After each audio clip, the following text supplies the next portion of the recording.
welcome everyone. We're going to talk today about issuance. There has been a quite important proposal by Ansgar and Kaspar that has not have a great reception online. And all that we are here, we believe that this proposal is very beneficial for Ethereum, all its stakeholders, including solo stakers. So the point of this session is to try to bridge the knowledge gap that we believe is happening of understanding why the current situation will be problematic in the future. And hopefully, once we have come to understanding of what is the problem, then we can potentially talk about what is a desirable solution. So I think we could start with some neat presentation. What do you think? Just to Sure. Yeah, and I think maybe just to briefly say, right, because I only joined the session last second because I heard about it and it seemed nice to be as well. Yeah, I think you know the reaction that we got for this proposal definitely showed us that we kind of didn't go about it in a good way. We clearly didn't explain our thinking well enough. Doesn't mean that our thinking is right. Just like it could be that if we explain better, people still disagree, and that's fine. But I think at least it showed us that we definitely have to do much more work and at least explaining where we're coming from, and then seeing whether people end up agreeing or not. And so the idea is to really instead of focusing so much on the specific proposal of what to potentially change, right? I think that doesn't make any sense if it's just unmotivated, right? So I think it really makes more sense to just forget about the specific proposal, or at least not focus on it too much, and really talk more about do we agree that there is a potential problem on the current path, yes or no, and what might this problem be, and what, right? And so because then we have a basis, and if we disagree, and if there's no problem to begin with, then why change anything, right? So really focus more on is there a problem, or will there be a problem in the future that would warrant any type of change? And to be fair, the support that I have for this proposal is actually because I think this proposal makes way for a less bad future than the current issuance curve for solo stakers. Not that I think this one improves things for solo stakers, but it makes way for improvement that I think would be less likely without it. Right. And yeah, we can have in. I think actually if anyone offered me an opportunity to just freeze the current situation, I'd do that in a heartbeat. I think right now staking is in a very healthy spot, so it's not about any specific need to change things today. It's really more about trying to anticipate where are we going, and in the future, basically what might change. And so do we want to?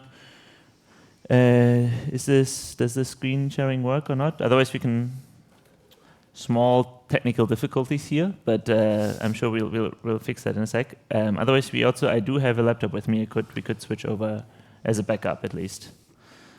Yeah, anyone watching the live stream, at least DappLion did a tweet. You can reply with your questions as you come up with, or if you have any topics that during the last time online there has been a bunch of discussions, and you want us to take more time into it, please do, or people in the audience.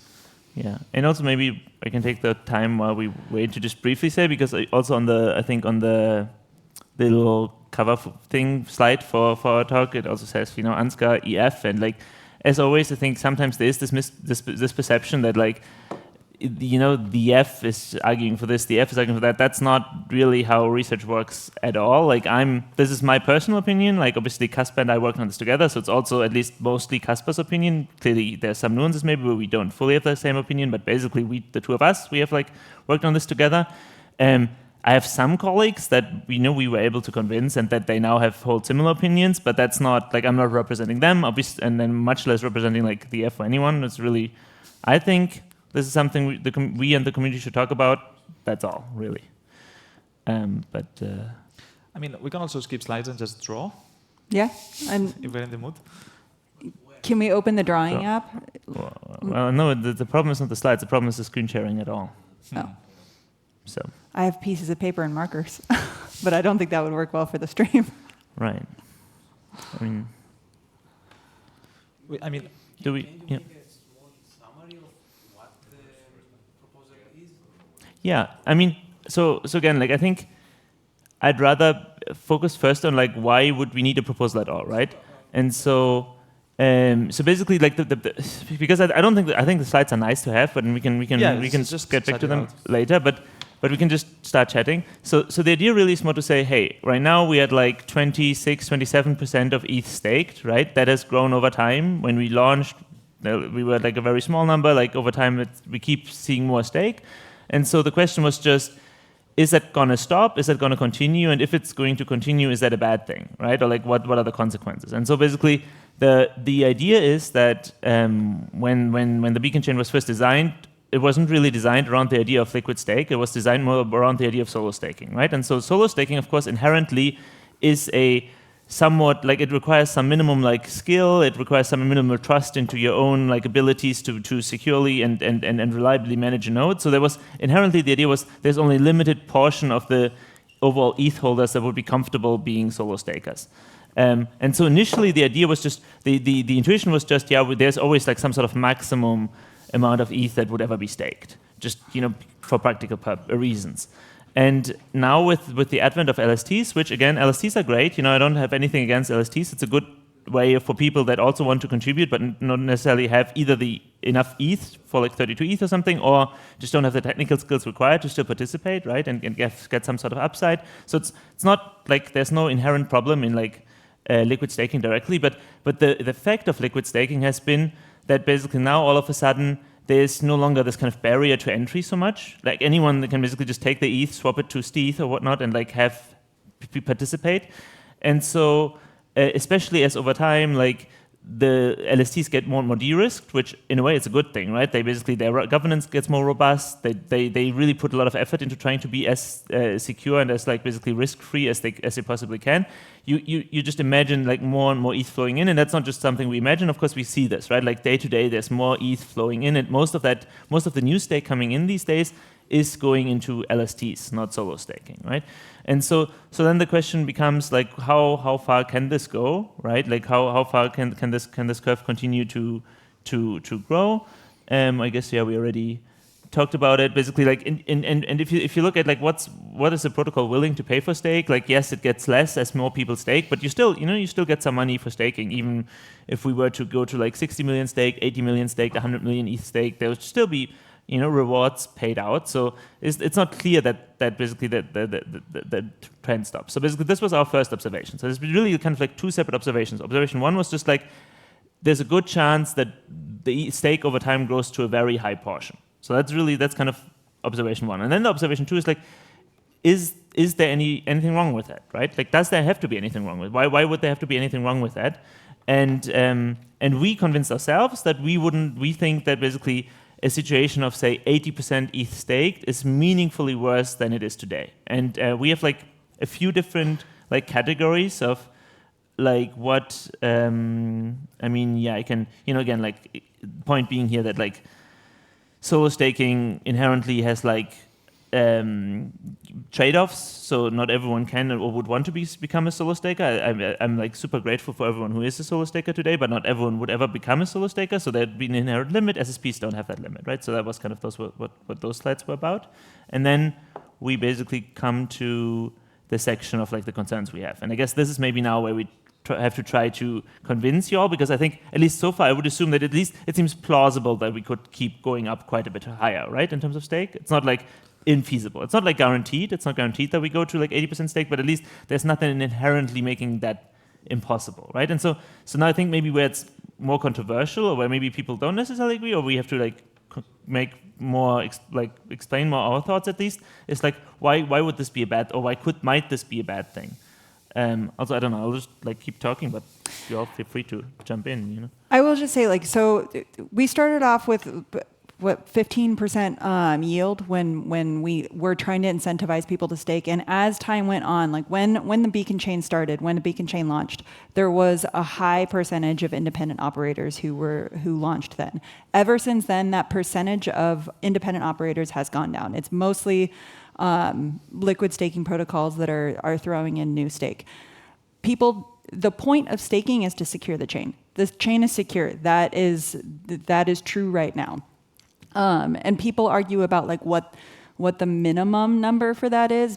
I've heard numbers anywhere from like 1% stake to 15% stake as the minimum viable stake to secure the chain. But we know that we don't really need any more than today. So but by letting it go anywhere above today, what we're doing is we're catering to validators, and we're saying like the Ethereum protocol is meant to serve validators when that is inherently not true. Validators are supposed to be something that serves the network, and I don't want to get into like minimum viable issuance, but like by allowing it to get much higher than it is today, not only are we serving validators, but we're also enshrining a structure that benefits the current beneficiary. But like the current beneficiaries of that are going to fight harder and harder to keep that. So if we're at 27% stake right now, and we're having this much pushback against any change, which there are valid reasons for some of this pushback. But imagine how much harder it's going to be to implement any change at 80 or 90% staked, when that 80 or 90% staked are very moneyed entities, because most of the new stake that's coming in right now is liquid staking protocols, and they will fight hard to keep that because they're going to be benefiting from it. But yeah, let's do first why we should change anything at all. Right, but I just want to briefly say, because I think people always jump to this minimum viable issuance, and yes, I think basically one aspect of this is saying that, hey, staking is supposed to be more of a service, and it's not like the protocol is not just there to create staking yield. But if it was only this, honestly, like I think I wouldn't be so convinced of all of this. I think yes, that would be a concern, and we should talk what should be the relative priorities. But really, to me, this is one out of many concerns, and I think ultimately, even for stakers, going to 80-90% stake would not be a good idea. And so that's what kind of these other points are also for. So like I just want to say, I agree with you, but I think basically like even I think for a long-term oriented staker, this should not look appealing. And yeah, so maybe do we want to briefly like go through the different sections and like let's do it. And again, so basically the point here is those are kind of we like again, Kasper and I, when we looked into this, like we saw like a bunch of different dimensions in which higher stake looks worse to us, at least for the protocol. The idea is more like, hey, if maybe 2 or 3 of those are convincing to you, then you at least should like share some of our concern, right? And then we can talk about, does that mean we should change something or not? But that would be the next step. You don't have to agree with all of those, right? So like we'll go through them, and then in the end we can maybe like you can think for yourself, like is this what portion of that seems reasonable to you? Mm-hmm. The first one is the one that's directly focused more on like the actual kind of situation and benefits for stakers in general. And so remember how we talked about this curve a little bit ago, right? Like as like this is how much the protocol is willing to pay for stake, and so that basically even at high levels there's still money to be distributed, so there's still incentive for new people to come in. The problem is actually this picture is in a way misleading, right? Like I think everyone has this intuition of like, say, if your bank pays you 2% of interest every year, but inflation is also 2%, you don't actually earn any money, right? Like all the bank does is basically it just gives you back the money that otherwise inflation would eat up.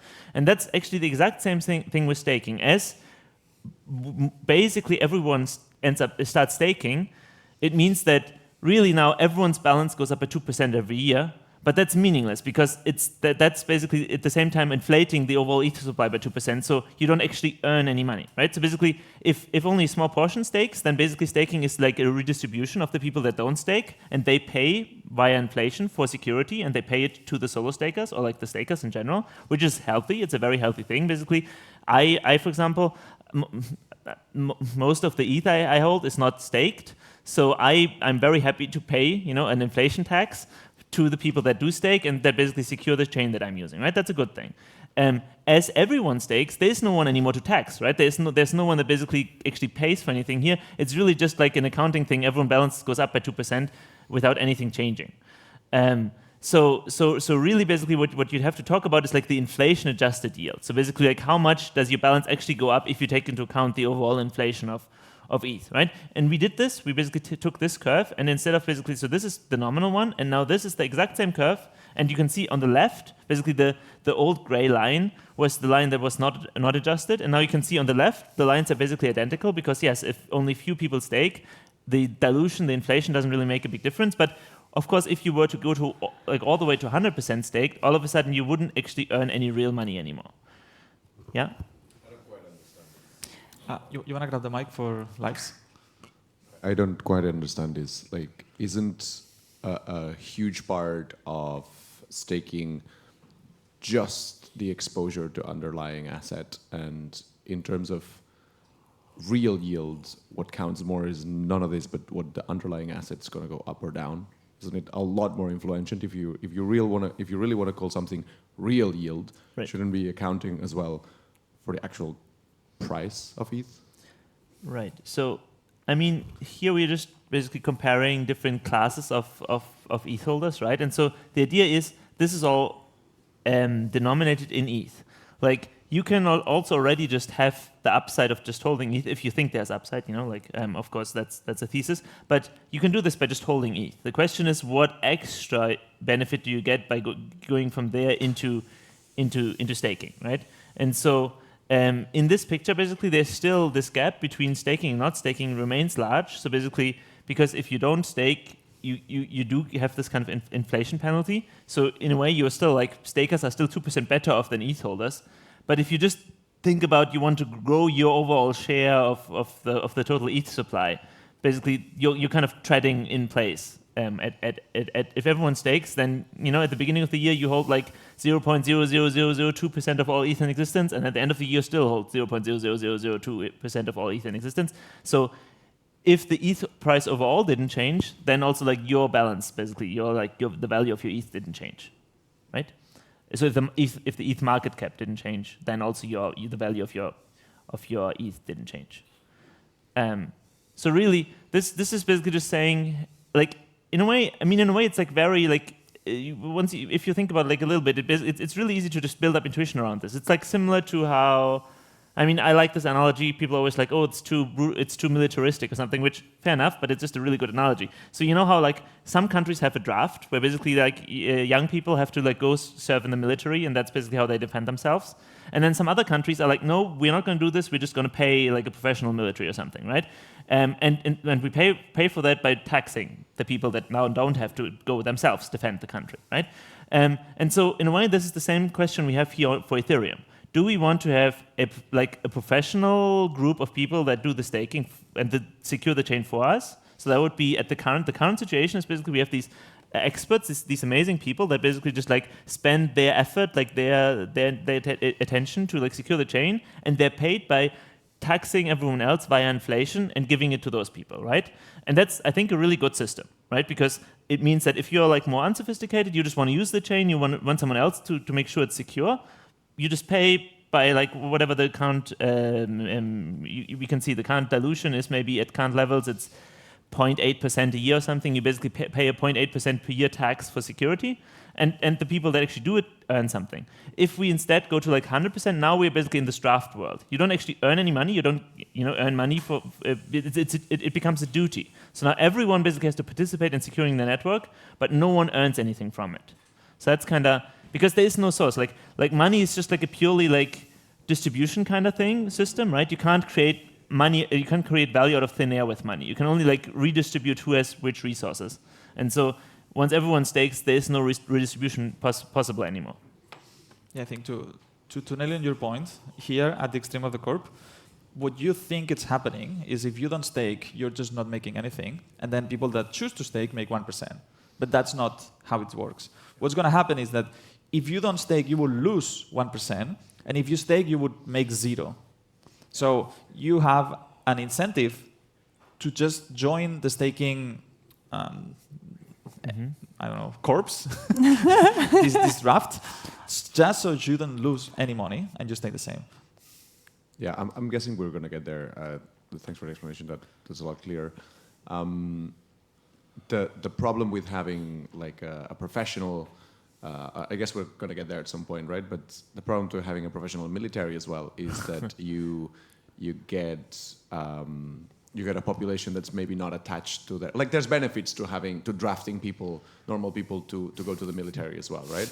To just keep with your analogy, I'm actually no, it's military. It's probably bad of my analogy, but yeah. But there's benefits to having a population that knows how to defend themselves, a population that et cetera, et cetera, et cetera. So there is benefit as well in terms of the centralization and the emergent properties that appear in the spectrum of the centralization. For having let's continue in your analogy. So okay, it's not my analogy. His analogy. if you are here and you are like, okay, I don't want to lose ETH, then I have to stake. You don't do it because you love Ethereum and you're like, wow, this is such an amazing opportunity to stake. No, you just don't want to lose money. So you will take the least path of resistance. Yeah. You would not solo stake. You just put the money whatever. It's just the easiest way to not have to pay this tax. So it doesn't apply. Like in the draft, you either go to the military or you go to jail. Like here, because you have this path of least resistance through LSTs, that's what kind of breaks the model. And yeah, so really, I really think, because again, I think this kind of sometimes was lost in this debate. Like, we really like the people that stake here right now. Like, those are amazing people, right? Like, that's not all solo stakers. I think like the solo stakers, of course, especially are amazing people. But even like people who stake by LSTs, again, nothing against LSTs. Right now, those are people that like look at the system, they make a risk-benefit trade-off, they look into staking risk, they look into operators, they understand what they're doing, and they make like an informed decision. Once we go to like here, or like, I mean, I don't know, you can't see my finger, but like in the middle, somewhere in the middle, it's more and more just people who just want free yield. They don't understand like what are the staking risks, who is even the operator set. Those might be people you've maybe heard about, like, you know, this is all just public information, but like these ETH ETFs that might or might not be approved soon, that basically they were at least looking into potentially just staking by default, right? If you're a pension fund, you invest into some ETF, you don't understand like what they're doing and whether they're staking and whether the operator set is honest or not honest or can be trusted or not. You just want a little bit of extra yield. So these people have become much more mercenary, and over here basically it becomes really more like a, oh God, I have to join this now just to not lose money. So basically like the average quality of your staking set and like the who they delegate to becomes worse and worse and worse as we slide there. I have a okay. But so you mentioned that it's all risk-free. As you probably know, it's not risk-free, and we know. We all know. So even if they don't know, it's not risk-free. There is quite a bit of risk, and to be perfectly honest, even currently the 3.5, it's not that great. There is you can do in DeFi a lot more with your ETH. You can. We were discussing yesterday, right? You can take it. But then you lose the ETH exposure. But high interest rate bank accounts, like TradFi, it's around there, 3.5, 4%. When it falls below that, it doesn't really make sense to stake, because there is the risk. And the risk is actually really big, and perhaps, you know, knock on wood, but we need a slashing event that will knock some sense back to people that are staking either via LSTs or solo staking, because it's really not risk-free. Okay, maybe it's a good time to jump to point 3. Wait, I want to ask first, the other people here, how much does this make sense to you so far? Like, how well do we feel like we understand the problem and like the things that we're going through right now? So far, good. So good. Any questions? It's logical, right? Yeah. You just follow the trend, this is where it takes you, and what we can do with it. Right. But also, I really, like, before we jump in here, like, I really love that point, right? Like, because I personally, I think exactly like I'm on the same page with you there. Like, staking should never be presented as just like some risk-free yield someone just hands you, right? It is, you get compensated for both the duty of like actively running a node and doing things, but also for the risk you take of like slashing and everything. And the danger is that the more you basically get to the right side of the curve, the more this is people who don't actually understand this. This is people that just, like, already, I don't love the situation. Look, I don't know, maybe I shouldn't. But, like, you know, on Coinbase, that is just like an earn button. You just click the earn button. Like, that's not necessarily like a super informed decision. I don't know. Like, so maybe this is not, you know, like, whatever. I'm sure this is all still very fine and all. But, like, it's already, like, a little bit more on that spectrum towards just people not fully understanding the nuances of what they're doing.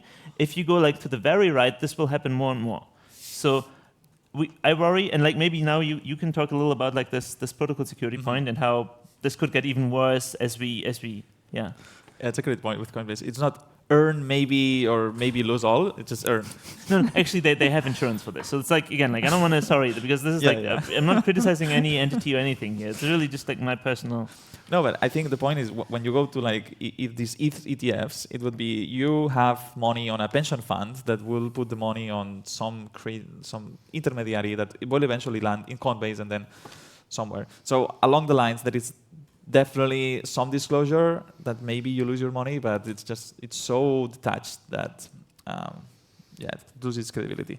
So What concerns me the most for this is that the point of proof of stake is that you have capital at stake. If they misbehave, they conflict finality, the chain is secure because it's underpinned by this huge amount of capital that will be destroyed if they violate the Casper FFG rules. However, if we have so much capital, basically all the set, unfortunately today, most of the users of Ethereum network are financial users, so the set of holders and the set of users is very intertwined.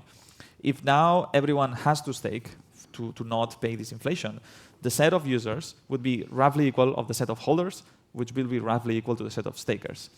Then when we have some unfortunate events of like a mass slashing due to some client bug or something, do we have a credible threat of slashing? Like, can we seriously go to every single holder of Ethereum and say, I'm sorry, but 40% of your ETH is gone?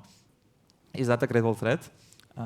Actually, he had a good point, and suppose that we have like 100% of ETH stake, and then everyone has to pay this 40% tax, then it's just rebalancing. No, that's not the point. The point is like if some big portion, right? Like if of course everyone would lose 40%, it doesn't really matter. But like if say you have one big entity that controls 70% of the stake, right?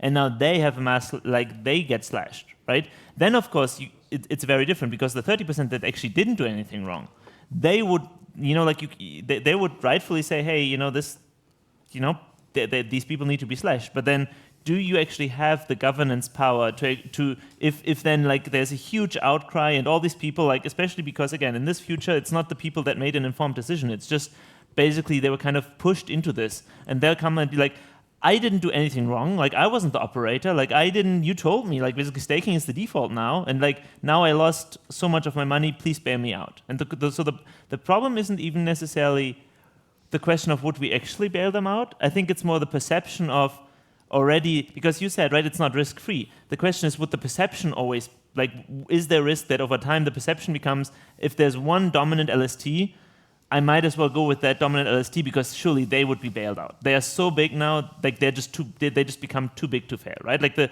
entire like financial crisis situation of like those people clearly, if they were to ever get slashed, it's already a problem with majority clients, right? Like I've heard people say in private that like, well, as long as I stake using Geth, if something goes wrong, clearly they would, just like maybe they would even canonicalize the Geth bug just because it's so big, And of course, that's a horrible idea, Like I'm just to be clear, like let's just say it here on the record, I would fight tooth and nail to not let this happen. But the perception is already there and it's harmful. And the same risk exists with like big LSTs, big SSPs. The SSP is basically the acronym for the people operating the LST. Staking service providers. Yeah. But they, for example, probably that's not what you meant, but if so those professionals, they run multiple clients, they separate their stake on they're really well maintained so that they are not that affected by a client bug. They are smarter than us solo stake. I would disagree because they took way longer to switch off of supermajority clients, and they took a lot of peer pressure to do so. And it was only very recently that like even Coinbase switched off of, and they're supposedly one of the most professional teams. And yeah, so like when a solo staker says, okay, I switched to Nethermind, let's say, they just really switched to Nethermind. But when the big guys do that, because I have talked with some of the operators of Lido and from Coinbase, when they actually did that, they really went, from what I understand at least, and created those multiple machines that are running and somehow communicate and can drop from one to the other. Like solo stakers, at least I don't know how to do that. I just I run a machine, I make Nethermind, or I make Geth and use Geth. Like really silly. But they have advantage in everything. They have entire teams of DevOps, right? You are just I'm just a dev. I'm not a DevOps guy, but I can use Linux. I can run a thing. But when I say that I switch to a minority client, I really just switch my entire setup to a minority client. I don't have multiple setups where I can have I don't remember the word, but when something redundancy. Fails, yeah, redundancy. Yeah, and I mean, so just to briefly say this, right? Like, I think in general, we have to acknowledge in the ecosystem that we are at a point where it is going to be an uphill battle to keep solo staking like viable at all. Like, you know, like obviously we are all very committed to like solo staking is clearly the most healthy thing for the network. And it is just the unfortunate fact that in many dimensions, it's just harder. Like it is, as you said, right? Like a lot of these kind of professional SSPs have an easier time having redundancy, all these kind of things that are just get easy if you have so much assets under management that the extra cost for these redundancies just don't matter so much for you. Whereas for solo stakers, they might really, really matter, right? So I think... But still, I want to say, like, this is what makes sense, but consistently, large operators have fucked up, get slashed, and did really silly things. So one professional operator revealed his keys last week, Yes. or So- exposed his keys. But let's assume that I think Ethereum is still in an early stages for these things. If everyone just professionalizes and does their job correctly, then yeah, we're kind of screwed. Yeah, but I do think basically in a way like this is almost like a separate open research question. Is there things we can do to make solo staking even more competitive, right? And I think we should push as hard as possible on that front as well. Like there's also all these ideas, like for example, I'm not sure how much you've heard about like Bana-based ideas around rainbow staking, where basically the idea is more, hey, let's actually just acknowledge that there are different types of staking participants, and maybe we can just like differentiate a little bit more what responsibilities we give to different people. So for example, I personally think a very natural fit for the set of solo stakers is to have a role in helping with censorship resistance, right? And where basically like you could imagine in the future we have these inclusion lists that like are a potential future upgrade to Ethereum. It could be that gets mostly like a task for solo stakers to collaborate with like create these lists, right? And then you could have other duties that are basically better fit for other players. And that way you could basically carve out more of like a specific role for solo stakers where the competitive disadvantage is not as meaningful, right? So there's definitely ways to make the situation better for solo stakers. But in general, we have to acknowledge that the trend we're on right now, it's going to basically be harder and harder to compete. And that's not great. Like, I don't love that. It is the current situation, right? I see the current situation as we don't end up with very many solo stakers. Even eStaker Noble did like a survey last month, and we have seen that a large majority of 33% of the solo stakers who responded are still Genesis stakers. So that means that we onboarded a ton in the Genesis event, but actually haven't made meaningful strides since then. Well, I wouldn't call it not meaningful, but it is, yeah, exactly. Like in terms of, in relative terms, how much we onboarded LST since then, of course. Exactly. The rate of new solo stakers coming in keeps dropping, basically. And you know, this slide also, like, we don't maybe have to go through it in too much detail, but basically there are also specific reasons why this kind of competitive disadvantage would get, or at least we see those. You know, like, again, you don't have to agree, but like we see some reasons why this competitive disadvantage will specifically get worse as there's more stake to go around, right? Because, you know, all these things that are easier for large operators to do get even easier as they have more assets under management, because then the relative cost of like running more redundancy becomes less per ETH that they have under management, right? Also, as we looked at this kind of picture up here, right, of like basically that as the real yield basically kind of goes away, more and more of what you earn, at least the real yield paid by the protocol, right? More and more of what you earn is this kind of tiny bit in between the solid line and the dashed line, which would be the MEV, right? In the future, this could also be restaking yield and all that kind of, we call this external yield, so things that you get for being a staker or get access to for being a staker that doesn't come directly from inside the protocol. And so as more and more of that comes from, of the yield comes from external sources, now that also means that as a solo staker, you also like have increased variance that comes with that, right? Like MEV oftentimes is nothing at all, and then every now and so often you win the lottery, right? And so some solo stakers actually like that. Like I think we have heard that from solo stakers. It's like, actually, it's great to play the lottery, you know? Like, but that changes once the basic yield, the guaranteed yield, goes more and more away. Actually, then maybe people are already less willing to play the lottery, because it's nice to have lottery on top. But lottery is the only form of income, different story. Exactly, yeah. Yeah. And of course, not everyone shares that sentiment in the first place, right? Not everyone likes to just play the lottery without even, you know, like, and again, like quote unquote lottery. It's not, you know, it's not actual gambling, but you know what I mean. And even worse, we will have to see in the restaking future we are heading towards, is there maybe some type of yield that just like you can't reasonably get access to at all as a small staker, right? It could be that for some of these AVSs want to only bring in like big professional operators and don't care about the little guys, right? So this kind of external yield is another like really big problem, especially if it's a small sliver on top of your normal yields anyway, it's fine. But if this becomes more and more of where all of your income comes from, different story. And then last two, maybe let's first briefly talk about this tax implication thing, because it's a little weird to talk about taxes here in like otherwise like a very technical kind of, like conversation, but it actually is something that's really unfortunate, I think, because so many jurisdictions, the way they actually tax staking is that basically like the rewards you earn while staking, they are basically treated as income, right? Whereas your normal, just like the capital that you have locked up, that is just, like whatever capital gains or whatever that how that's treated, just like normal appreciation. If the ETH price goes up, the base thing just like increases in value. The problem now is if we go to this world, like you still, even here, nominally you still get 2% of rewards per year.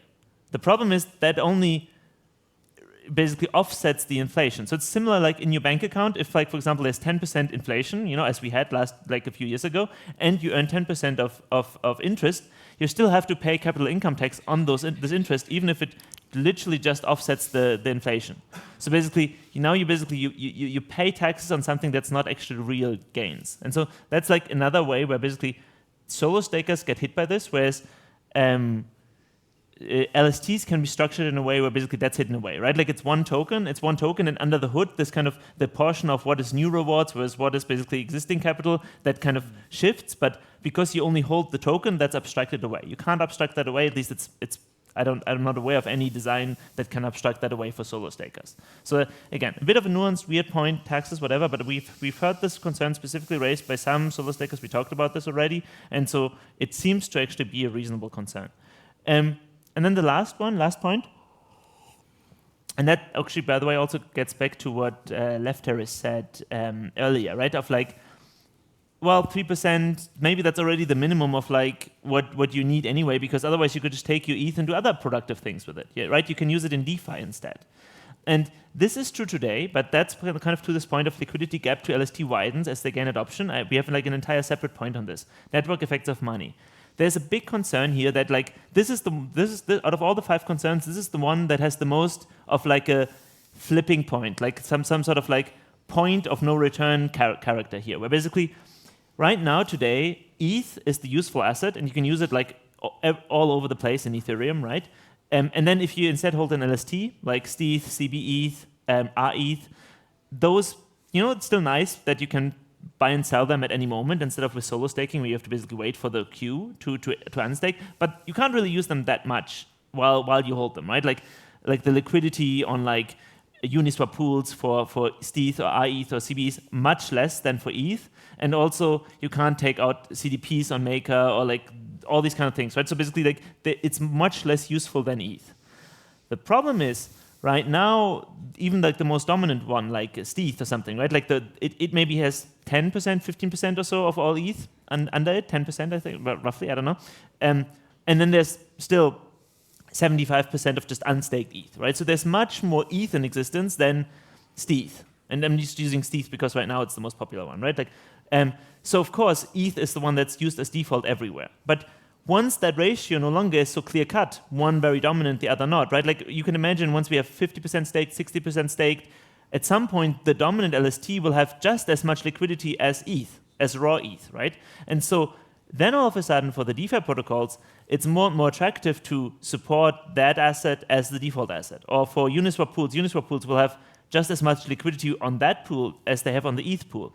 We've already seen this, like for example, just yesterday, literally yesterday, zkSync announced that now you can pay for gas on zkSync using stETH, right? So yet another place where like basically now it's just as useful as ETH, right? And so the problem here really is that once you hit this point, then 2 bad things happen. One, you no longer basically have this extra like deterrence effect of like, well, you lose the usefulness of your ETH when you stake, and so you really need to see some rewards to be able to offset that. Instead, it's like, no, as long as I go with a dominant LST, I still have liquidity just as before. So nothing even gets worse for me, right? Like instead of ETH, now I have, I don't want to, if I keep saying stETH, it's just because, like it's not because I specifically have anything against stETH. I actually think out of all the LSTs, it's probably the best, like stETH, ETH, I think the decentralized ones are really the good ones, but like still, just to take it as an example, now all of a sudden holding stETH is just as attractive as holding ETH. So you don't need to be offset by 3%. Even if it's just a tiny bit of yield on top,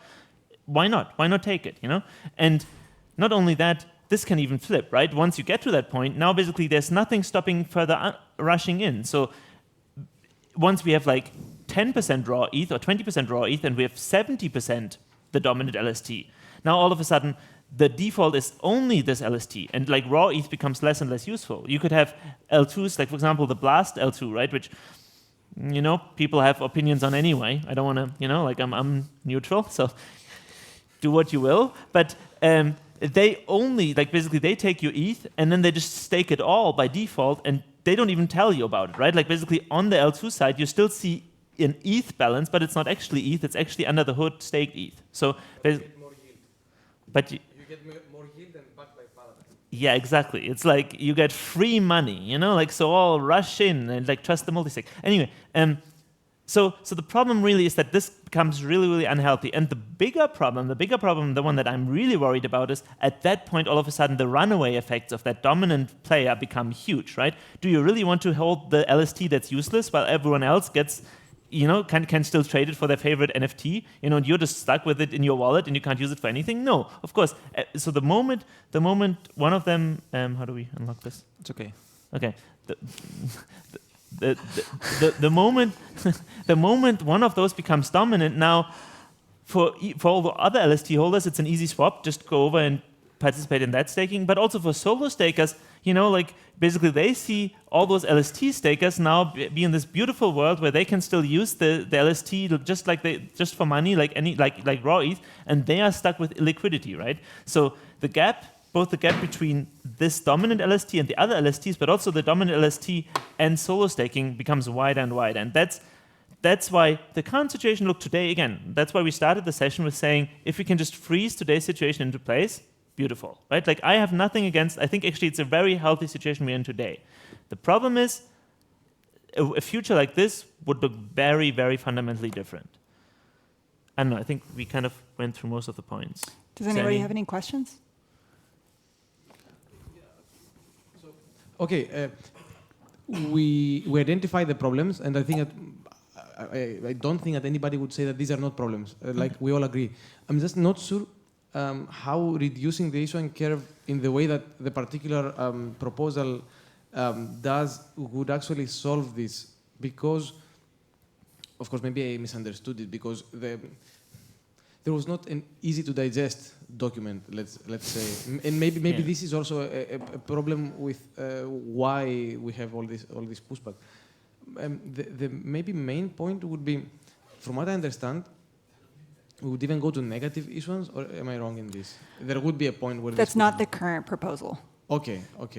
Right. So I mean, Yeah, I'm not sure if we want to go into the proposal yet. We can. I mean, if there's, I do again. Like, I don't think we would want to have the focus of the session be on the proposal, but I do think, given that, I mean, we did propose it, so it's also like weird to now just act as if there was no proposal, right? So I think it's good to acknowledge that there is a proposal. I mean, can I give my take first? Yeah, please. Yeah. Okay, so there are all these different things that we could do to like target some sort of ideal percentage, and that is sort of like, that could be an end game. That could be something that we go after after what the current proposal is. But what the current proposal is slow things down, intends to slow things down by lowering the incentive to stake, so that we have more time to create that without creating more incentive to fight against issuance changes. So the current proposal is literally just it is extremely mild, in my opinion. All it does is lower the curve, and he can talk about that. Yeah. No. So I definitely think, of course, by the way, I do think we actually didn't just make a communication mistake, because that almost sounds. I feel like that's almost, anytime I say this, I almost feel like I'm not taking the community serious, because it's like, oh, we just didn't talk about the right. No. I think we actually made a mistake in terms of, we should have really just been like, first, hey, this is a problem we see. Do we agree, right? And only if we agreed, even then start moving towards the talking about potential solution stage. I think that was just an actual mistake we made. I think because the problem is in the research, of course, it kind of co-developed. While we were still thinking about the problem, we also thought about potential solutions. So anyway, the situation we ended up in is just that basically we saw that, hey, we have ideas around like how to solve this in the long term, right? This is kind of where these targeting ideas came from. For example, I think I have some slides in there, like, you know, like just to give you like an idea of what this idea was. So the idea here kind of was to basically like have some sort of curve that, you know, like basically instead of only slowing down to the right, it really would drop off sharply at some point, right? So basically to just be like, hey, like we can't have more than 25, 30, 40, whatever we would choose as the right side portion, like percent of each stake, right? So that was kind of like what we thought, hey, this might be a good long-term solution. And then we looked into like what would be the steps that would be required to ship something like this. Not that we would be planning to just ship it, right? Of course, again, this is a community decision, but at least even just like how feasible is this? And it turned out that this depends on like a lot of prior work that has to be done. There's like all this work around like MEV capture and burn, because otherwise it has really negative consequences for how this looks. Otherwise, there's a lot of, basically, we looked at like how fast could we get to the world like this, and the answer was more like 3, maybe 4 years from now. And the problem is 3, maybe 4 years from now, if we're on the current trend of ETH flowing in, we could easily already be at 80-90%, right? And the unfortunate thing is we can still do it. We can still ship this in 3-4 years. Again, if we end up agreeing that this is a good solution. We haven't talked about the specifics of the solution yet, but if this was a good idea, we can ship it in 4 years. The problem is if we are at 80% staked and then we ship this, basically it means that somehow we have to get back down to like whatever, 30% staked or something. And the only way to do this is to like push stakers back out. How do you push stakers back out? You make it so uncomfortable for them that they voluntarily leave, which means you probably have like a year or 2 years of where actually stakers lose money or something, right? Until they are all, or like most of them are gone. And I think this is where we lose solo stakers. And this is the future that I would really, really like to avoid, because I think this would be really bad for solo stakers. Right. And so giving ourselves more time. Giving ourselves more time to figure out the solution without having to go straight to this is what I am advocating the most for. Right. And so basically, that's exactly. So we looked at this and we were also like, oof, is there something we can do in the meantime to just to like slow things down? And that's where our short-term proposal came from. And I think the short-term proposal was the one that like drew all the attention and was also the one that we spent the least time on. We literally, like after spending like 3 months on this, we basically were like, we spent like a week on like, is there something we could do in the meantime? And that's where this kind of short-term proposal came from. And that's basically, I'm not sure if I have a slide on this at all. Maybe I have a slide on this? I'm not so sure. No, I don't have a slide on this. But basically this short-term issuance reduction was kind of just meant as like a, hey, if we just do a one-time reduction, that makes staking less attractive. And that way, basically, people rush in at a slower rate, right? That's what definitely admittedly less well thought through. And also it comes with all these drawbacks of it makes things worse in the short term, right? So this is, I would definitely say, also the one that we felt the most unsure about. And we were more like, well, we just propose it. And then we ask the community. And if the community agrees that slowing it down is such a priority that making it a bit worse for solo stakers in the meantime is worth it, we do it. And if the community is like, no, we should really just figure out the end game and let it run in the meantime, then we just do that, right? That we didn't even strongly believe that it would be a good idea. We just were like, let's put it out there as an idea. But then that's the one that like caught all the attention. So really the intent, like there's the long-term solution that would, I think, just be a generally very different way of doing staking. And we just had this idea of slowing things down in the short term. I still think it might be a good idea. Obviously, like the closer and closer we get to like Pectra, the less realistic it would be to like do something like that already in Pectra, right? I still think in principle trying to do something, maybe it's an open design space. We could also adjust the proposal to not be at all a reduction at current levels. It could be that at current levels, identical staking rewards, and just if we grow closer to say 50%, they drop up more sharply or something, right? There's like a big design space. It's more like a, hey community, do you think it would be worth trying to do like some more like short-term adjustment to slow things down so we have more time to figure out the long-term approach? That was really the intention, and I think we did a shitty job at communicating that. So I actually saw only the first one, the big one that you made with the negative curve. I don't know the other, the mid term solution, how it's supposed to be. But I mean, I think we all agree that there is something that needs to be done, because otherwise we do have a very serious problem with LSTs. And God, when Eigenlayer opens their AVS rewards, that's when we will see a lot of change. Then I think that we actually need that data to see what to do, because I am interested in restaking also, and I have also natively restaked some, and it's terrible for a solo staker to natively restake. So I'm 100%, okay, that's too much, less than 100% certain that it will be dominated by LSTs. Because as a solo staker, it doesn't make any sense at all right now. I'm working with their team, like they are listening to people, and they are making a way for, they're changing their contracts right now to make it better and easier, but still, it will be a lot more expensive than, right now it's prohibitive. Like it's not, now it's terrible, just really don't do it. But once they do the AVS, they will also make changes to the eigenpods that they have, and then it will be a bit better, but still not as good as LST. LST is just, you just stake it. And when we see the rewards from that, we will know actually what are the rewards, what is the actual reward that someone can get from staking, because with the right of the curve attitude, as you said before, of just pressing the earn button, then you just add the AVS on top. If that's just like 0.0 something %, then okay. But if it adds another, if it doubles the APR there, we will have a problem, because then we will see a huge inflow. I think when the proposal was made, we had this huge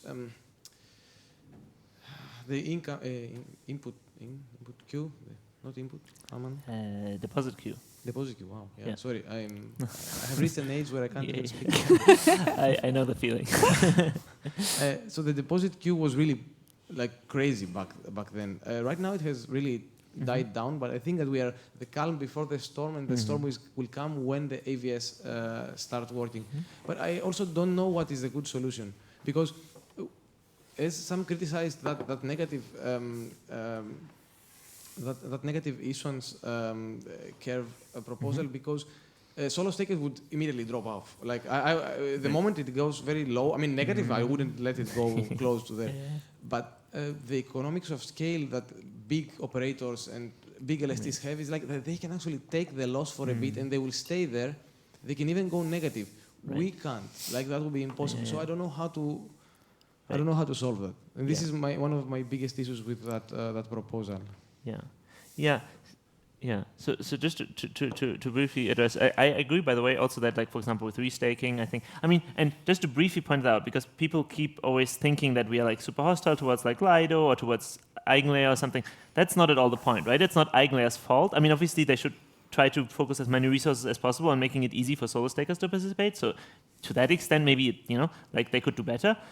But at the end of the day, like a lot of these are just underlying economic forces that it's not their fault. Like it's not Flashbot's fault that MEV exists. It's not Lido's fault that LSTs exist. It's not Eigenlayer's fault that restaking exists. Right? These things just exist, and these protocols just surface them and do their best to make it available, to everyone. But they are just underlying differences, right? So there's a question: how much can we level the playing field for restaking, for example? I'm in the camp that I think restaking as a hype is a little bit overblown, and that probably, at least in the short term, yields will actually be pretty low. So hopefully it will not change too much of the existing situation, right? Like I hope we will see. So I agree with you. We just have to wait and see. In terms of, because you specifically talked about like this negative issuance and everything. I do think maybe it's worth it to like briefly, maybe if we can go back to the slides and like briefly talk a little more in detail about the specific long-term proposal we had, right? Because again, it's not even necessarily that we need the community to like agree that this is the right long-term solution. I think it's more important to like first just agree that we should at least try very hard to find solutions here, right? Like if we can all agree that at least there is a problem here, I think that's already like a huge win. And then it could be that this is a bad idea, or at least this needs to be adjusted or anything. So, but even then, I think it's worth to like talk about the details of this idea, right? The intuition that I really have is more, hey, we are on a path where everything will get worse, and it will be much, much, much harder for solo stakers in general to stay competitive. This doesn't help with all of this. It makes some things better. I hope it doesn't really make anything even worse. but it'll get tougher either way. Like this is basically like it's not like a magic bullet, definitely not, right? Like it's only trying to like address some portion of the problem. I don't think it actually makes anything worse, and like that's why I would want to like address briefly this like no yield, negative yield situation, right? So first of all, I think we already talked a little about this nominal real yield thing, right? As we go to 80, 90, 100% staked, of course, we would never get to quite 100%, but I think 80%, even 90% could very well be realistic. The part of the yield that you earn that comes from the protocol already goes away, right? Because again, like everyone gets diluted by the same amount that they receive as rewards, so it just goes away, right? It really, the only actual earnings you have as a staker at that point is that you get access to MEV, that you potentially get access to restaking. That's kind of where all your remaining profits come from at that point. And of course, just normal transaction fees, like the tip, but that's not a lot, right? So that's already kind of the path we're on. It's already a bad path, right? The idea with targeting basically is just to say, hey, we just, instead of saying we like defining like just how much we pay and we look where we end up in terms of participation, it's the other way around. We basically just like, we target a specific range of participation. So for example, in this picture, just to give you an intuition, right? This would be, you could look at this and you can immediately see that in this picture, we would end up somewhere between 20% and like 30, 35% staked, right? Because basically to the left, the rewards would be very high, so we would never kind of drop below 20% or something. But to the right, of course, you know, we can't ever reach 50% stake because at that point, you know, the curves have already vanished out of the picture to like minus 50%. No one wants to get minus 50% of rewards. So we would be somewhere in the middle. Now, there's two different versions of this. If we are able to get external yields under control, what do I mean by this? If we have something technology like MEV burn, if MEV burn execution tickets, they can also capture some of the restaking yields, because basically what they do is to become a proposer, now you have to basically win an auction. And so you pay whatever you can extract by being a proposer. And so that would implicitly get MEV. That would also get at least the types of AVSs where you need to be a proposer for, so like pre-confirmations, that kind of yield, that would all be captured by that mechanism. Similar to how 1559 captures transaction fees. It used to be that transaction fees went directly to the people that proposed the block, and now they go to the protocol. Same thing could happen with MEV and at least that portion of restaking. That could also go directly to the protocol. What that means is that the nice thing is now, because you don't earn external yield anymore, well, people don't stake for free, right? If there's literally no benefit for staking anymore, you wouldn't stake. So the actual equilibrium yield would still be positive. And actually, we even have, it's a little bit of a confusing picture, but we even have like some picture where we basically compare long-term equilibrium without and with staking, and we kind of show, it's like just one specific example case, but we basically showed that under some plausible assumptions, basically you would end up with here, just in this example, 1.4% real yield under targeting and only 0.5% real yield without targeting. So actually, like, and again, the intuition really is that like at least as long as we can remove external yield from the picture, well, actually, you do need an incentive to be a staker. So in this targeting world, you would actually end up with more of a real yield than without. So it's not about like negative or zero or something. You actually end up with a bit more yield than without. It's still going to be less than today, unfortunately. Like, I think that's unavoidable. If there's a way to avoid it, like, I'm more than happy to do this as well. But I think it's unavoidable. But at least you still come up with end up with some reasonable amount. Where all this like talk around negative issuance comes from, right? And that's, I think, very unfortunate. This is where are we? Here. This would be the situation if we can't get external yield under control. Say, that's for example why when I was saying earlier it might take 3 or 4 years to roll this out, specifically because MEV burn execution tickets, that's still a few years in the future, right? So that's why basically we were never intending to ship this without these features first. Because if what happens if you ship this without these features, it still means that the total yield you earn as a validator has to be positive, because otherwise people wouldn't be there. But now, because MEV is still something you earn on the side, it could well be that like the part that the protocol pays might turn negative. So it could be that, because even if the protocol paid 0, it might still be that the incentive to stake is too high because of all that MEV, and we don't only want like 30% people staking, not like 80%. So the protocol might have to actively charge for you to be validated just so you get access to that sweet MEV and that sweet restaking yield. That's a really bad situation, because For large LSTs, that works out well, right? They smooth it all out, right? They just average it all out, and as an LST holder, you still get like a small positive yield, because they pay for being a staker, but then they make more than that back in MEV. But as a solo staker, now you're in a really shitty situation because you might have to pay like 2% per year. Just as an example, 1%, 2% per year, just for the privilege of helping to secure the network. I mean, that's insane, like quote unquote insane. Like, but you have to make that back with MEV. But if MEV is spiky, you might just have a bad year. You might you're only proposing 6 blocks in the year.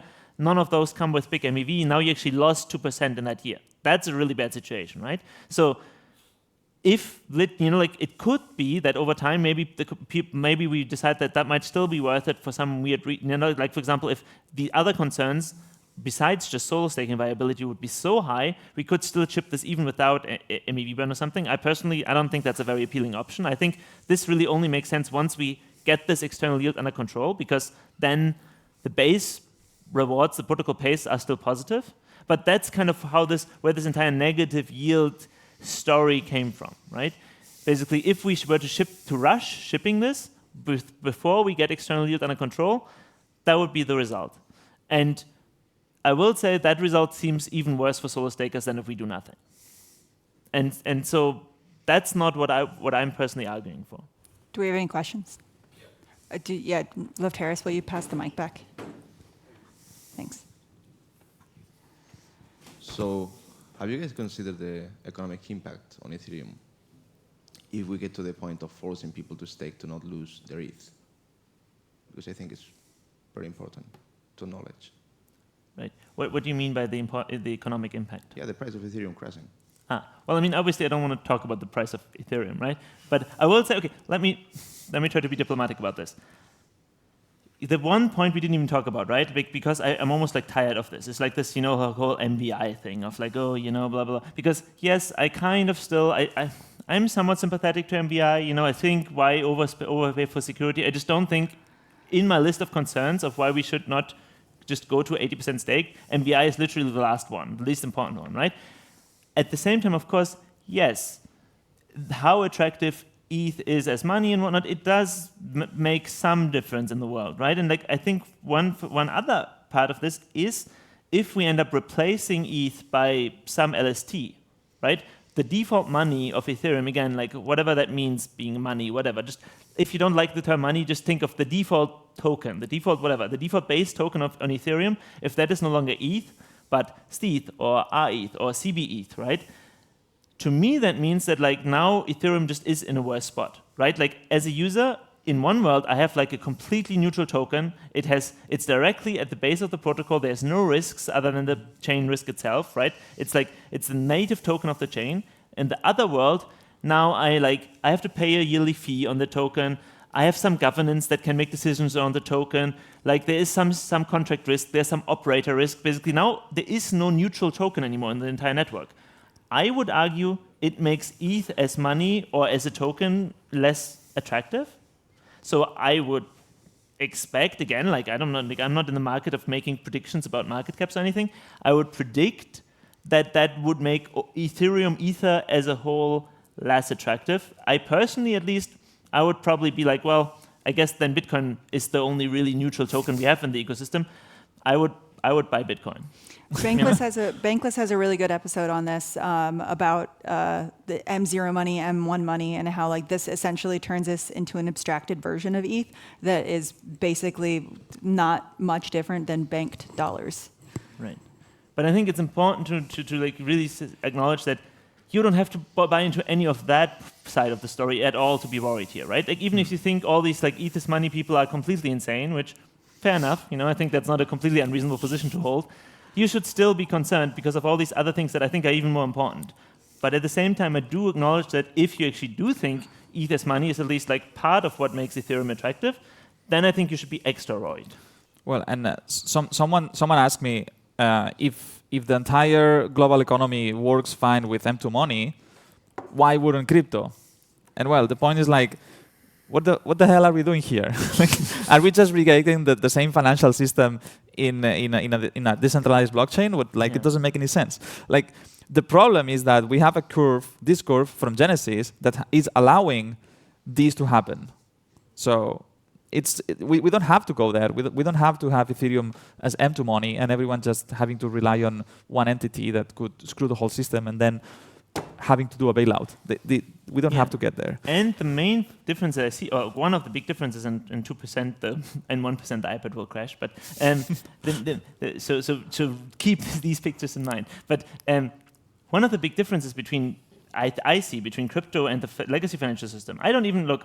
Banks are not evil, right? Like, a lot of this is just like people trying their best in like a somewhat technologically constrained system.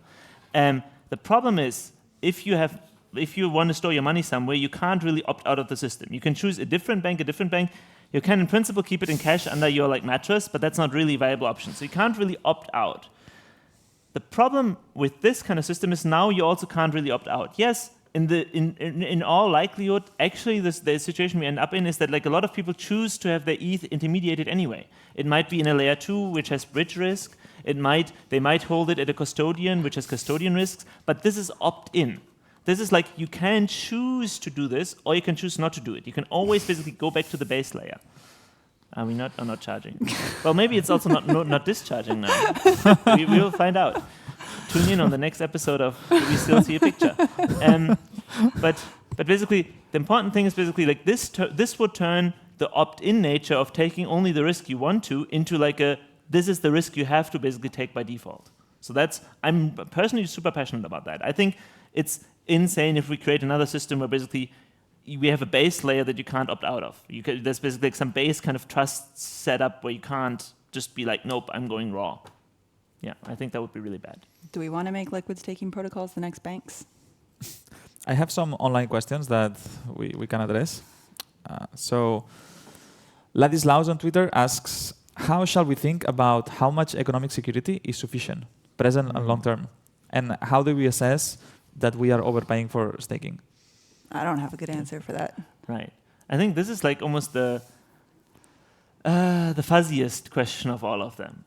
I mean, you might have heard talks in the past of like, say, John Charbonneau of like proof of governance and these kind of things. So basically, like, the point being like, yes, there's some sort of minimum level of security where basically you need, otherwise, of course, the entire system is too fragile and can break. At some point, security really becomes more about vibes. Like at some point you just have way enough security anyway, and it really is just more about, is there any credible scenario in which this could still be the weakest link in the chain? And we are so past that point, right? The question is, if you wanted to attack Ethereum today, would just buying up ETH and voting for a double slashable, like for a double signing, would that be the best way of attacking the chain? And clearly that's already no longer the case, right?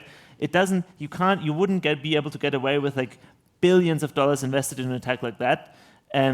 Just for real world implications, that kind of footprint, people will find you and people will arrest you, and then also there's just cheaper things, you can literally just go and like bribe the 3, 4, 5, 6, 7 biggest operators. Like there's like so many more realistic attacks at that level. If we're already talking about like billions and billions of dollars of cost for an attack, there's basically like, there's some threshold, like once you're above it, you're already this is no longer the weakest link of the chain. The problem is, of course, yes, it's a little dissatisfying that we can't have like a specific number. It would be nice if like 17.235% stake is the minimum and then the chain is secure. That would be great. It's not the case. Like my feeling is probably like anything above 5% would already be sufficient for security. Probably you don't want to cut it that close. Maybe you want to at least make sure we always have 10%, maybe at least 15% even, or 20, like just some level where we just like absolutely certain that it's like way above what we would plausibly need. Well, I want to say it depends on who is handling that 5% stake. Like if it's running, if one operator is running that 5% stake and he happens to like cookies very much, so if you send him a pack of cookies, he will send you the private keys, then that's not a very safe 5%. Well, and it's not even, so I think sometimes focus on safety of the system also obscures other things. So like, for example, I think I'm much more focused, for example, on censorship resistance, and I think decentralization of the staking set is much more important for that than just the pure double signing vulnerabilities. Because that one is almost like a theoretical concern, as long as we always keep some minimum level of security. Like censorship resistance and that part of the concern set is very real, and I think there really decentralization matters so much, and that's why I mentioned this before. You'll hear this probably over the next year or two much more. Rainbow staking. I really think basically splitting out different types of responsibilities and really trying to focus on decentralizing those that matter the most, like censorship resistance, I think is probably the way we should go on Ethereum. But like I'm much more worried about that than the security of double signing. Yeah, so I want to grab onto that and basically say that in every question about staking, I think that it ends up always into we want more decentralized, more basically solo stakers. We want to incentivize that, and then, okay, let's do that. And then how is the question? And every time that we ask this question, the answer is we can't. And this is something that is like is annoying. Like there is no way that we can identify solo stakers without being gameable. But you don't have to identify solo stakers to be able to incentivize more decentralized forms of staking. For example, what was it that Vitalik said? Okay, maybe do it by location or something like that. I mean, big operator can also just buy different locations and just like it's still a Lido operator or it's still Coinbase or whoever. Are you talking about the correlated offline penalties? Yeah. I Okay. think probably this one. Yeah, I mean, I think unfortunately, like eventually this is an unwinnable game. Trying to like specifically identify from inside the chain who are decentralized and who are centralized actors and treating them differently. The moment you do this, you're just incentivizing the game of hiding who you are. It's not, in the short term, there might be some gains to be had, and that's why I still think pragmatic things like this correlation penalty, I think that's a good thing, just like to temporarily give us more breathing room. I think in the long term, we really just, like, yeah, I absolutely hate that it's so hard to like keep solo staking viable, but like, like we can't just like put our heads in the sand and just ignore the fact. We have to like come up with what is a long-term viable solution. What is a long-term, like what is a system we can build that has the best properties that we can get without like being a fairy tale land, like while still actually making sense economically for everyone involved. I think actually this is an area of research where I wish more people were come in and contributing. I'm not working on that myself so much actively. Like I'm trying to help here and there. Like I'm more focused on like layer 2's account abstraction, like this issuance stuff a little bit. Like I have colleagues that do this a lot. Like again, Barnaby is doing amazing work. I think he's honestly like the #1 person that comes to mind for me who's like really pushing very hard. I think Vitalik has been like quite concerned about this and has thought quite a bit. And the fact that we still don't have an amazing solution, even after Vitalik thought about it for a long time, already should tell you that at least it's not like there's an obvious thing that we are missing out on, right? Like, we need more people thinking about this. And unfortunately, look, Ethereum is very unique in the kind of broader proof-of-stake world for having this like huge focus on solo stakers. Most systems have like DPoS, some sort of just like, they just acknowledge that it's impossible and they just do some delegation and call it They a don't day. even do staking. They don't even slashing. Right, they don't even do slashing, It's like Ethereum really kind of tried to go down this path, and I think it is unclear how viable it is and how much, like what is the thing we have to retreat to that gets us the most of like still the benefits of what we have today without being unsustainable. And it's, yeah, I wish, I'm very optimistic, I'm an optimistic person, I hope we can find a good end game there, but it's definitely one of the main things that does worry me about the future of Ethereum. And one point so Vitalik's idea, he's strictly correlating offline behavior. So you as an operator, you can still decentralize on terms of geography, which is good. But for censorship resistance, what important is the like decentralization of the jurisdiction of the entity running the node. And this is just, I think, impossible to track. Like how Sounds fun. No, yeah, you can still basically if you could have systems so basically if you're the one person that adds like a transaction to like a CR list or something and no one else saw that transaction, maybe you get a bit of an extra reward or something. You could try to basically have these like anti-correlation systems also for censorship resistance. In a non-gameable way, it's kind of hard, but it's something where we should do as much research as we possibly can. But you mentioned something. I don't know how that works, but you did mention something about separating the part of the duties, and I mean then I suppose if an operator is in a specific jurisdiction, they would have to follow specific lists of censorship. And then if you don't follow that, then you say, okay, so this guy doesn't, so we can somehow include them in some kind of extra reward or something if you want to reward people who don't censor. So is that something that could be visible on chain? Probably it would, right? Well, yeah, I mean, in principle, it can be, like, definitely. And like, it's also, by the way, I mean, I'm not actively working on this kind of censorship resistance topic either. Like, so I'm not an expert. My understanding from just Twitter is that right now there is no jurisdiction that put any restrictions on what you can include and cannot include in blocks. So this is more like a potential concern about the future. Yes, you can definitely like make some sort of incentivized system. I also think there's just like, it's a very open design space. So for example, I personally don't even love so much this kind of like inclusion list approach. I think personally it makes much more sense to try to have like something that's closer to like, say, a mempool attestation thing. So basically like as a validator, you just basically look into your mempool, you just report to the chain what you see, and then the chain processes that and aggregates that across multiple validators and basically like then has some algorithm to choose transactions to include and to run. So it's no longer, you're not actually including them. I think actually having individual validators include individual transactions is not an ideal pattern. But basically it's an open design space. I think this general idea is like just called rainbow staking, of like splitting out the responsibilities. I think that is very promising just because you can find some subset of duties where basically solo stakers will forever be competitive. And I think that actually, that might not be just around censorship resistance, right? And just also like say in general, like on attestations of some sort, right? Like basically just embrace this idea of like, well, if we can't keep them competitive in all regards, maybe we can just basically just cut off the parts of the duties that they can't be competitive on, have like have some sort of system for that, and then have like keep all the rest as decentralized as possible. I think as a general design principle, that seems promising to me. But again, not an expert on that specific research area. I have another question online from Anton. He's asking, doesn't this proposal lead to an even worse position where large operators operate under negative base yield and are forced to restake, leading to restake ETH taking staked ETH position? They're going to restake anyway. If they can maximize their yield, they're going to maximize their yield. They're not going to stop at some point and be like, oh, 2% is enough. Yeah, and that's why at least I think, again, do I think there's no world in which we could ship something like this targeting curve before we get external yield under control? No, it's definitely feasible to imagine that.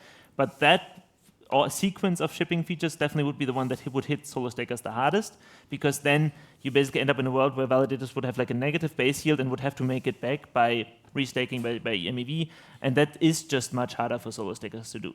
So ideally, this never becomes a concern, because the first thing we ship is just a way to basically extract that out, as we did with transaction fees with the 1559-like burn mechanism, and then we can ship this targeting mechanism, and we still have a positive base reward that the protocol pays, and we don't run into this really thorny issue of negative base rewards. Do we have any questions here? Yeah, I have one online. So the Fed, or at the Mandalore9 on Twitter, asks, do you think we can actually model this if external rewards are not controlled? For example, restaking? Again, ideally, we first control external rewards and then only do we ship something like this. The downside of this is that it means that we now have to wait for a couple more years to get there. And like we already, I think we're trying to, I'm trying to fast track our research to that point as much as possible, but it could still be several years if we as a community don't, yeah. But again, that doesn't apply to the current proposal, correct? Yeah.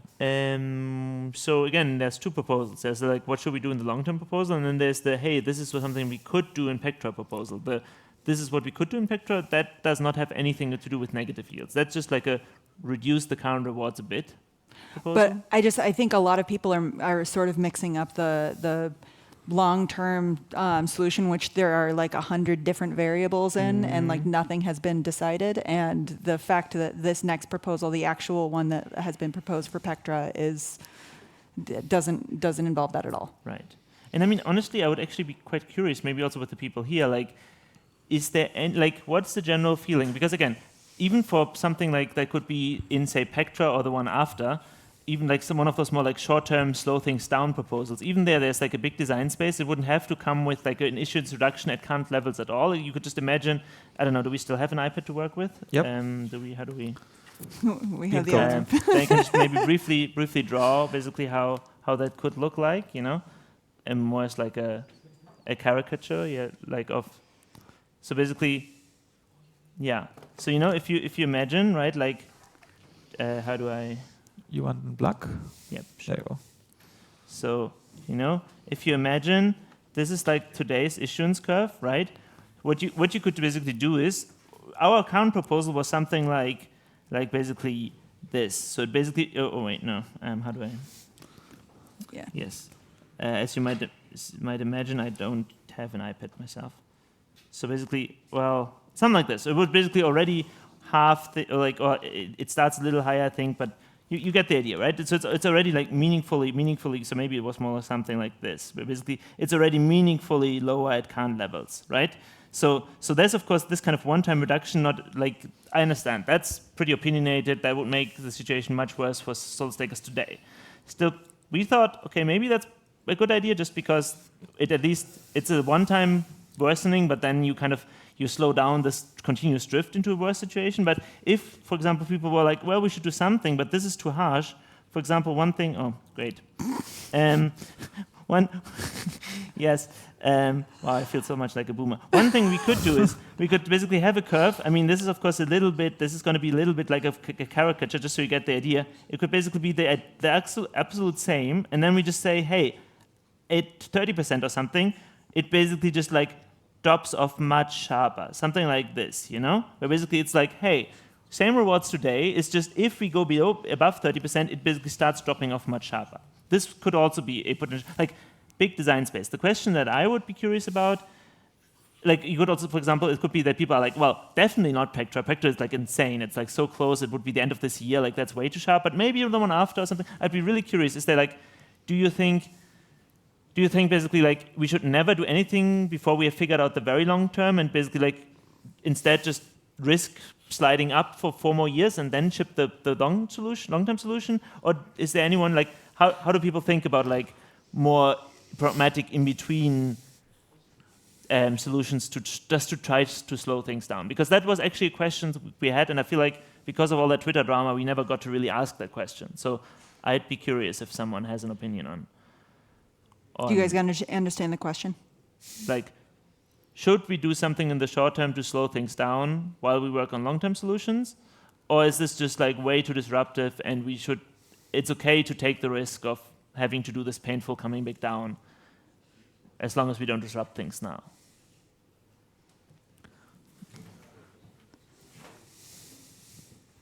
Would it really slow things down? Would it really slow things down? Because as long as the MEV or risk-taking yield is still higher, will this stop something? Right. So basically what you're saying is if we look at like actually what's happening is like that this is like the real, like, so this is like, the curve with MEV. And then even in the red case, you'd still have the curve that looks basically like this, So actually it's still pretty high even. That's a problem, like, because right now we can't really, we wouldn't want to go below 0 for obvious reasons, right? In any short-term change. If you don't go below 0 even in the base rewards and then you add MEV on top, it could still be that like that in sum is high enough to keep pushing people upwards. It would be meaningfully less. So it would be meaningfully less, meaning that hopefully it does slow things down. I also do believe that there is more and more validation in like TradFi coming in and more validation of Ethereum coming in. And so when people are making the decision, like, do I want to hold ETH? Do I want to take this extra risky step? That 1% or 2% difference is going to be a factor for them when they decide that, especially if it's people running with like customer or investor money. I think, I really believe that the equilibrium point is here. With the current curve or the? With any curve. Like any curve that doesn't go negative, the equilibrium point is here. But I do believe that, as you say, that there has still, people have to be okay with earning 0.5%. So reducing the curve, it can slow things, maybe just enough. So Right. it can make a difference.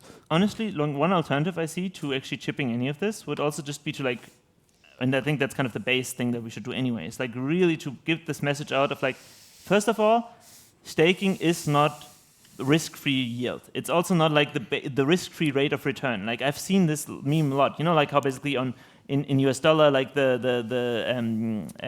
treasury bonds, like that's kind of called the risk-free rate of return, because that's kind of something where the government can never default on its debt. So that's basically money that comes with the extra money that comes with no risk attached. And like people are calling staking yields that thing as well for Ethereum, and that's really, really harmful. It is not. Like Lefteris was exactly right when he was saying, like at the beginning of the session, like it's not risk-free. It's like it's a specific duty you do.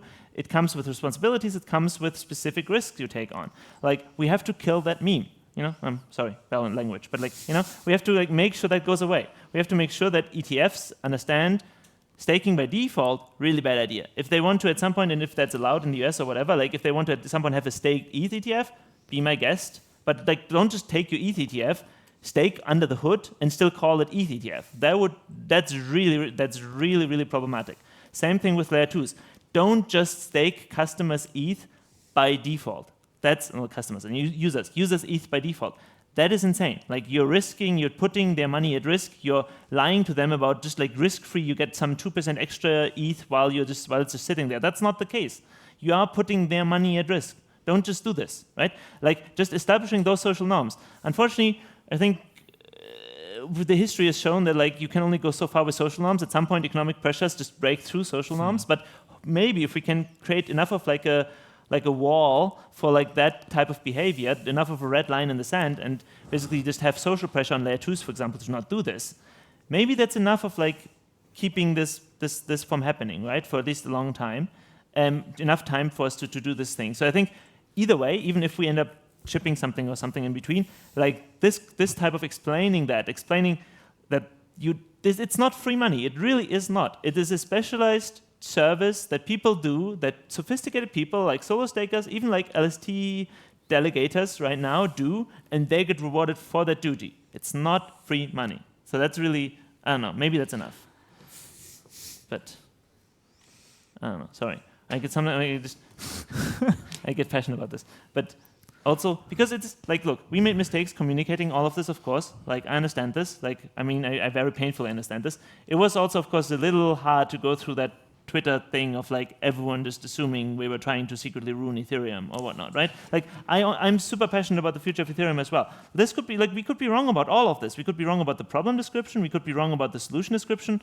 Totally open to all of that. But let's just at least engage with the arguments. So that's why. So I apologize for like whenever like I get too passionate about saying any of this, because I'm like I almost feel like I have to use the opportunity to vindicate what we've been doing on this. Sorry about that. I just wanted to add up that, I mean, yield is like everybody's addicted to yield, right? And if you try to just cut it off, well, then you have the abstention syndrome. So I guess we're at this point, so it's kind of hard to go against. I don't know if I should call it maybe human nature, but it's just everyone's addicted to it. So it's going to be hard. It's going to be a very hard task to communicate this the best way possible. I mean, doing it great, but that's still it's a. And I have heard people come. I've had people come to me and say, "Hey, rationally you might be right, but understand that having some just extra yield floating around is a very nice marketing meme, and please don't kill that. Please just like the market will never understand what's actually happening. Like let's just have them like have their like vibey like yield and like accept that people are not fully rational about these things." I don't think that's how we should run the protocol. Like, I really don't. Like, I think that at that point, like, we had this, like, I think you said that, right? Like, are we just rebuilding the existing system? Like, no, we shouldn't. And so, again, if we are wrong, of course, we should not do any of this. But we shouldn't decide not to do any of this just for the memes or just for the marketing. Yeah, you can have rational people doing rational economic decisions to destruction. Yeah. That can happen. Yeah. Also, I think it's funny when you have this tiny yield, it becomes like a reverse lottery, where you are for sure winning a tiny bit, maybe losing everything. Yeah, I mean, yeah. Also, again, like, it is a complicated topic. I'm actually not even my conviction. Like, I have relatively high conviction that this targeting approach is the right thing to do, actually, and that comes partially because we have also, like, I've with some colleagues that have thought about other parts of staking, like Barnaby with rainbow staking, Dankrad has thought about staking, Vitalik, of course. I've had some conversations with also, like, it always sounds so much like EF, whatever. It's not EF. Like, I've also talked, like, same with, like, John Charbonneau, like some of the Lido people, like people from all over the ecosystem. I've talked with them, and, like, are there maybe alternative approaches we could take? Maybe this is not the right approach, right? Like, oftentimes when there are ideas of, like, what alternatively we could do, it kind of ends up boiling down to the same basic principle. Like, for example, Vitalik had this idea of, like, instead of limiting the amount of the participants, you could basically have everyone come in, but then you rotate through the active validator set or something. But that really kind of comes out to a similar thing, because the more people there are, the less often it is your turn. And so the less often it is your turn, the fewer your rewards are. So kind of is the same targeting mechanism there. And, like, Dankrad had some ideas around maybe you only make some small portion of the stake slashable, but then basically that actually becomes the actual staker set, and then the rest is only delegation, and then that small staker set again has some sort of targeting mechanism. So far it seems to me like all the alternative approaches people can come up with kind of boil down to the same base principle, just with extra steps of making it more obscure. But I don't want to make it more obscure. I think Ethereum should just be like, no, this is what we have to do. If we then end up agreeing that that's what we have to do, and then we should have the cleanest version of that mechanism, not the most obscure one that is the most politically palatable. I don't think we should ever ship anything just because it's politically palatable. Like, we should all come to community agreement. I think for now we are still enough of a coherent community that we can come to community agreements on things. Like, use that coherence to really understand all together, like, what is the best thing here.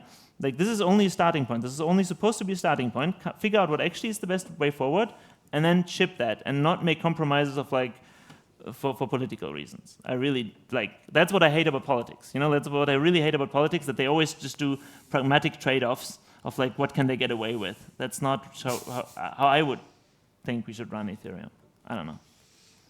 So another criticism that you can see online is a lot of other proof-of-stake protocols have very high levels of staked native token, and people claim, oh, if they are doing and it's going fine, why shouldn't ETH do the same? And I mean, there are many counterpoints to that. I think we did over there. There is one that I think people miss, and it's kind of funny.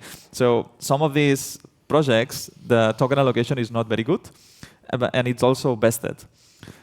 So if you happen to have a very large allocation that you cannot touch, but you can stake, the staking rewards, you can buy houses with it. Right.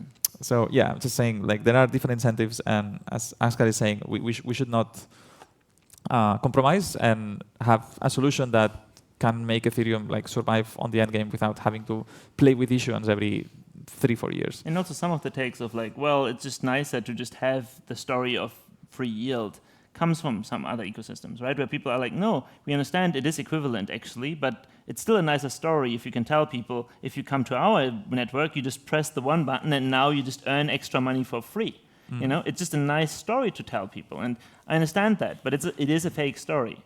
And so I think we are kind of, in a way, like, also in the crypto space, I think Ethereum is the biggest mode we have is that we make the most principled decisions, I think. And so I think here again we should make the principled decision and not the convenient one.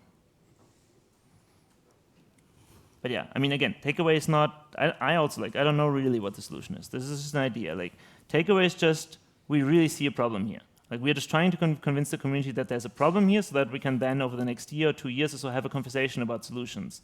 And we are, and by we I really mean Casper and me, not like anyone else. Like, Casper and me, we are terribly sorry about, like, how we presented this. It's like immediately jumping to one potential solution we saw, which totally overwhelmed everyone listening to that proposal. Which, yeah, really bad communication.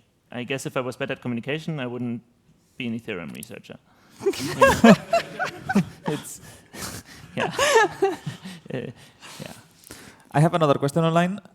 Ism.eth asks, I think the main problem with solo staking is opportunity cost. You lose ability to use your stake as collateral. As long as we don't solve this, solo staking percentage will go down. Yeah, like this is a fundamental problem. Like the fundamental problem is you can try to make it kind of semi-liquid. The problem is you can't really do this without removing slashing, because anything that's slashable, it ultimately boils down to how much do people that hold the thing that is now liquid trust the operator. And people, for better or worse, they do trust big operators. Like if I hold Steve, I kind of trust that, okay, maybe one light operator might misbehave accidentally, but like they have 20 and then it's like, whatever, 19 of them will be honest and I only lose a little bit of money. If I hold Lefteris ETH, I kind of happen to kind of trust Lefteris, but like also only kinda, like what if, I shouldn't trust him too much, or like Lion ETH, like, oof, that one I would stay away with, like, I would need a huge discount to buy that, and you know what I mean? It's like, I'm a light operator, by the way. Oh, yeah? Yes. It's actually really fun. Okay, but point being is like, there's a fundamental limit of how much you can make solo staking liquid because of that trust thing, unless you remove slashing, and that's kind of what Dankrat had some ideas around, like this kind of alternative approach of just turning ETH also into more of like an enshrined, delegated proof of stake system. But again, I think that's an interesting thing to explore, but I think it does boil down to something that ends up looking very similar to targeting. But yeah, that's them. It's hard. Like, I feel like oftentimes the debates are like people keep pointing out, but this is a bad thing, and then all I can say is like, yep, I agree, it's a bad thing. Next, it's an unfortunate situation, I think. Yeah, I don't know. Yeah, with the solo staking debate, there will always be a monetary premium to move away from solo staking to some stake ETH or this famous earn button, just minimal effort, minimal cost. But solo staking exists in Ethereum because there is an altruistic premium. Many people are willing to do a small sacrifice in terms of effort. I mean, there's also an increased sense of self-sovereignty. You aren't relying on anyone. The risk is lower. You control your capital. You don't have a smart contract between you and the Beacon Chain smart contract. So I do think that ends up being a good trade-off for that. Okay. Then we'll call it psychological premium. No, it's non-economical premium. It's not irrational. I don't think it's right to call solo stakers altruistic, because then people start relying on their altruism. And I think that if we call them altruistic actors and rely on their altruism, we do lose them. Okay. So I do think it's worth trying to keep the objective economic gap as small as possible, so that even for rational solo stakers, it might still be the right choice to remain solo stakers. And to me, the biggest risk for this gap really is the one of like LST liquidity. I think once we have like 60% staked, and like the LST is the one that like ends up, that's the thing that you use to buy your latest NFT, that's the thing that has the highest liquidity on Uniswap. To me, this kind of flipping point really is what I'm personally the most scared of. Might be unfounded, but at least that's what I really want to prevent. Like, I don't care so much if we end up with 20% staked or 30 or 40 or 50. 50 is starting to get like a little uncomfortable, but like 20, 30 or 40, I really wouldn't mind so much. I'm really worried about 50, 60, 70, where like all of a sudden LSTs become really amazing and solo staking still has this liquidity issue. So liquidity is one thing, but so for example, ST that you mentioned, it's already very, very useful in DeFi in many places, and you're gonna get the standard 3 point, how much is it for LSTs instead of the 3.5, let's say, that is in native staking. But then you put it in another pool. So, okay, you have the DeFi Legos, but still, you actually can a lot more than you're not only liquid, but you also get, like, there is pools that you can get 12.5, like 15%. Okay, there is various risks, and there is not as much TVL there, but you can do a lot already with the LSTs. And this is probably what the guys online mentioned, that with native staking, like with normal staker, solo staker, you just can't do anything. You just rely on maybe a Holy Mary MEV block, Hail Mary. Yeah. MEV block. And I mean, every single problem of our system seems to go back there. How can we make solo staking better? And I think that this should be the object of any part of research. I mean, I'm not saying that I know how to solve this, and I don't think that anybody in this room knows. But if you identify a problem and you say, okay, this should be the target, then probably this should be the research towards. Yeah, I mean, I think remember, I assume you remember this kind of thread that Peter had recently on Twitter, right? Of like, kind of where he was a little, I think some frustration broke loose of like how things go in Ethereum. And to some extent, I agreed with that, and like I felt the frustration, but also like with things like MEV, right? There's one question of like, do we like this, yes or no? And like, sure, we can talk, and like, it's probably like, it's not amazing. At least some, like the toxic part of MEV is really not great that exists, right?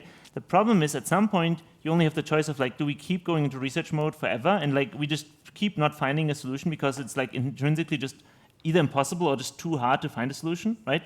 Or do we at some point just say, for now we acknowledge it exists, even though if we don't love it, and we try to mitigate it as much as possible. And I do think basically we need to do both. We can't just go into like research mode of like, how do we keep Solstack viable forever? If there is nothing to be done, if there's no perfect solution there, we have to also acknowledge that reality in the meantime and try to make it as harmless as possible. And we are running out of time, so we probably have to wrap up now, but like, there's a lot of things we didn't touch on at all. Like there's DVT, there's like, for example, I do think things like Rocket Pool, also now the kind of the community module of like Lido or whatever that's called, where basically like more individual stakers are involved. All of these are good approaches. So big design space, we have to keep working, but yeah, we should do all the approaches at once. We are at the end of the session. If I want to do one takeaway, I want to tell people to read the Vitalik post, The Near and Midterm Future of Improving the Ethereum Network's Permissionless and Decentralization. It's really good. It covers a lot of the things that are in the pipeline. Awesome. Cool. Yeah, let's wrap up. So thank you everyone for participating, the audience and the online questions, and beautiful Ansgar, Nixo, and Milion. Big round of applause for everyone.